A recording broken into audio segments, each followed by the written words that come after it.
istnieje, to rządzi naszą wolą.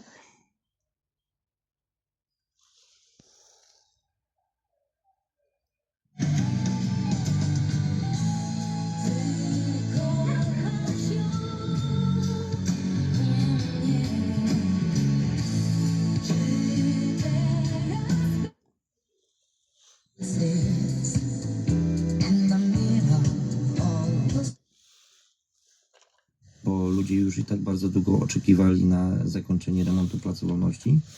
Natomiast wypadające kostki, które tak naprawdę parę tygodni, miesięcy po zakończeniu inwestycji zostały zauważone, już wtedy włączyły czerwoną lampkę u wielu ludzi, że coś jest nie tak.